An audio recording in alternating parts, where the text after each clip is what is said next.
Hey guys, welcome back. It is time for another reaction video. This time we'll be checking out the casino that saved Las Vegas. Before we jump into this video, if you could hit that subscribe button like it says right here on my shirt. And let's get into it. By the mid-1980s, Las Vegas was in big trouble. And I mean big trouble. The allure of the once glittering oasis in the desert was quickly fading. Iconic casinos like the Flamingo, the Dunes, and the Desert Inn were aging badly. A major recession had taken its toll on the economy. Fewer people were visiting. Spending was way down. The mob was skimming everything it could, getting more violent and starting to scare off the tourists. And worst of all, a forgotten little town on the Jersey Shore was siphoning off billions in gambling revenue from Nevada casinos. As the 90s approached, Las Vegas was in desperate need of a revival. The area required a new vision, one that would transform its image, attract fresh investment, and solidify its position as the world's premier gambling and entertainment destination. And it needed a trail-blazing risk taker with huge balls to make it happen.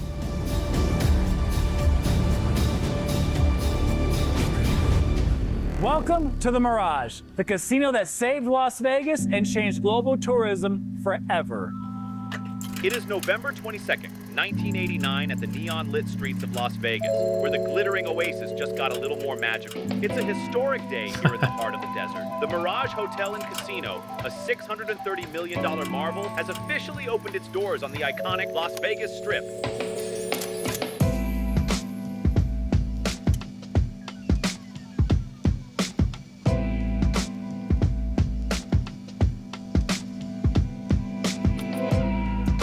When Steve Wynn was designing the Mirage, he told his friend, acclaimed landscape architect Don Brinkerhoff, to do research on sunlight and shade so that it could be believable and, more importantly, keep the promise of a realistic tropical paradise. He would use the phrase, "keep the promise," many more times to challenge his design team. Wynn wanted the Mirage to consistently deliver on the promise of an immersive tropical oasis in the desert from the moment a guest saw the volcano to the moment they left the resort. It's interesting, you know, what Vegas is now to what it started as.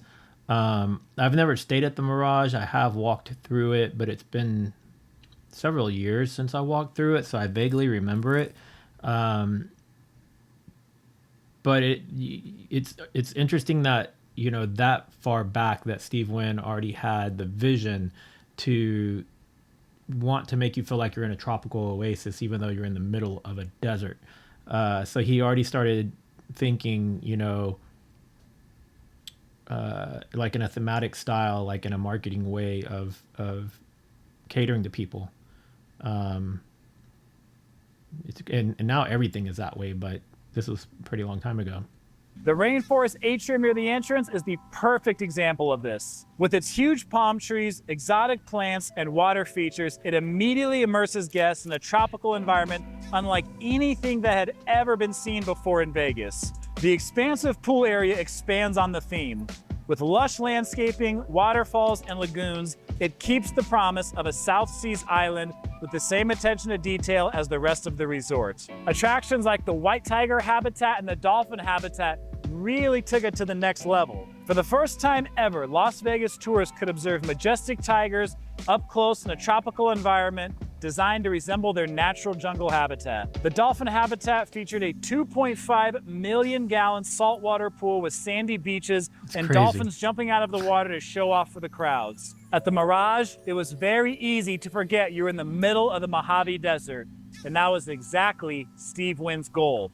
Although there are dozens of amazing hotels and casinos across the Las Vegas Valley today, the Mirage was the first property to give guests such an experience that they had never seen before. Steve Wynn's image was not to just be another casino with a standard hotel for guests to stay in between gambling sessions, but to be a large-scale resort with a wide appeal to a variety of travelers. The idea was that the resort in and of itself was a destination worth visiting, a place where someone could come to Las Vegas and enjoy their entire stay without once ever having to leave the property. One successful way that the Mirage accomplished this goal was with its unique pool. It was the trendsetter that other properties built in the 90s began to follow. They were able to create a pool area that was a desirable amenity where people could comfortably lounge around and spend the entire day there if they wanted. The pool was no longer just an afterthought at casinos. It became a major factor in the resort's overall appeal. For decades, guests have been dazzled just at the check-in desk of the Mirage when they see a 20,000-gallon saltwater tank. I was just about to mention the pool right before he even said it. 20,000-gallon saltwater pool just for the entrance. That's just for the entrance. Behind the front desk that is reported as costing $1.2 million to build when the property opened in 1989. I'm sure, 89, 1.2 million. I guarantee you now that would cost far more to build than back then. But that's a high price for in 1989. Several of the top aquarium design experts collaborated to create the unique aquarium. The aquarium is 53 feet long, 8 feet tall from top to bottom, and 6 feet deep from front to back.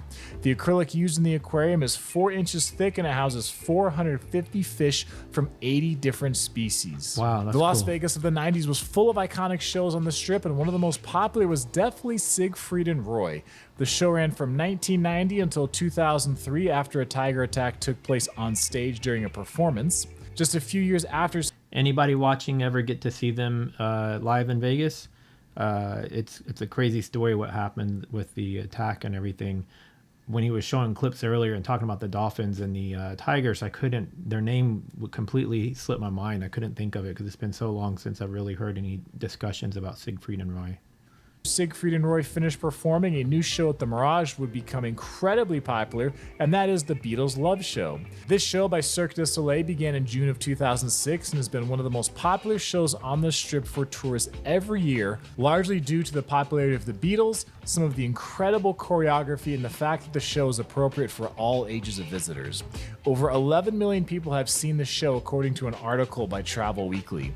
I was lucky enough to be able to catch this show in the final weeks of the property's operation.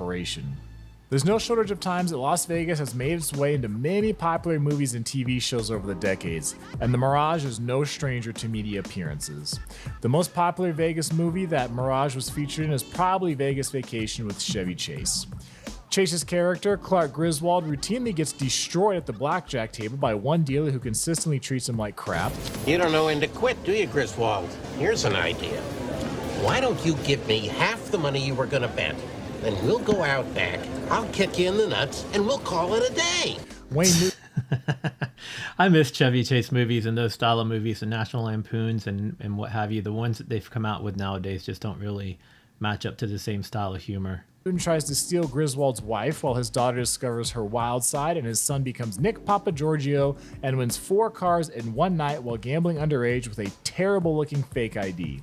The 90s were a great time in Vegas. The Spa and Fitness Center at Mirage is something that I was fortunate to experience before the closing. The check-in process at the spa was smooth, the locker room area was decently sized, and there was a small lounge with a TV playing sports with snacks and drinks to go along with it. The bathroom and shower areas were spacious and had every hygiene product you would need. The massage itself was quality, and afterward you could relax in the steam room, dry sauna, or in the designated hot tub area. The fitness center was decently sized as well and certainly had what you would need for a good session of weight training or cardio between all of the free weights, machines, treadmills, ellipticals, and bikes available. So I know that this hotel was recently torn down. I always wonder, like, how much stuff do they attempt to salvage before they just dynamite the thing? Do they, like, for instance, all this gym equipment, I would assume that they would sell all this stuff off if possible. The furniture that is potentially still usable, do they try to sell that stuff off? Any kind of fixtures or, like, literally anything? Do they try to salvage any of it at all? Or do they just load it up with dynamite and blow it up and put it all in a landfill? And lastly, there was the salon connected to these facilities as well for hair and makeup needs. One aspect of the Mirage being bought by Hard Rock was the closing of the Secret Garden and Dolphin Habitat that closed after the ownership change. The garden and habitat operated for over 30 years on the Strip and gave tourists a chance to see tigers, lions, leopards, and of course, dolphins. as a unique tourist attraction that helped distinguish the Mirage even further from other Vegas properties during the time of its opening. When Hard Rock took over Mirage in late 2022, one of the focuses the property said they had was that they wanted to be a place that catered to locals. They did this by offering an upgraded tier level to local residents so that they would not have to pay to park. With the eventual opening of Hard Rock Hotel featuring an additional hotel. I'm looking forward to this hotel. I'm looking forward to seeing this Hard Rock guitar-shaped hotel. I think it's going to be a really, really nice addition to Vegas skyline. Hotel tower and gambling area, the question will eventually be answered as to whether or not the company continues to put much focus on locals when it opens in 2027. Hard Rock did have more friendly table minimums than many other strip properties, like regularly offering $10 craps or roulette, despite it being on both 00 and 000 roulette. Good morning. So I got the room for this video because I really want to just have access to the entire property. So this is definitely not my normal hotel review video, and I actually debated even staying here for the night, but glad I did, because I look back, decades from now, I'll probably be glad that I actually did choose to stay for the night in the closing weeks of this property, because I have stayed here before in the past, but one more time for this situation was probably fitting. So got the room. $66. Called over the phone, Wow. booked over the phone, and that was cool because they were running a promo that I was eligible for. I found out, then there was no resort fee, so $66 and I think 50 cents out the door, but well worth it. Got to go hang at the pool for a bit, got to go see the fitness center. I mean, had access to everything, so that part was pretty cool. And hey, we'll do some employee shout outs, right? I got to interact with some cool people while I was here. So first, Ayla, she was the operator when I called over the phone and helped me book everything. Michelle in the high limit slot room. Robin, the front desk, she's a local here from Henderson. Marlene, who's giving out towels at the pool, she's also local here from Las Vegas. Edwin, security at the pool, and Wilma at the Players Club, who's from Hawaii originally. So they were all cool. They were nice as I was going throughout the property, gathering footage for this final video for posterity. So hey, wherever any employees, or for all the employees, whether you started here in '89 or worked here in '89 all the way up to today, wish you well going forward wherever you may be in your future endeavors. I'll have to see you guys back here in 2027 when this is the Hard Rock Hotel.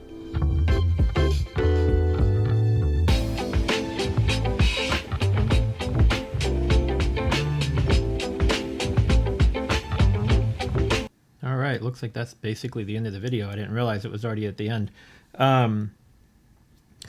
Who has been to Vegas that's watching, and how many times have you been, and what is your favorite hotel or casino to stay at if you've stayed at more than one? I've been to Vegas, I think 4 or 5 times now. I've stayed at the Stratosphere.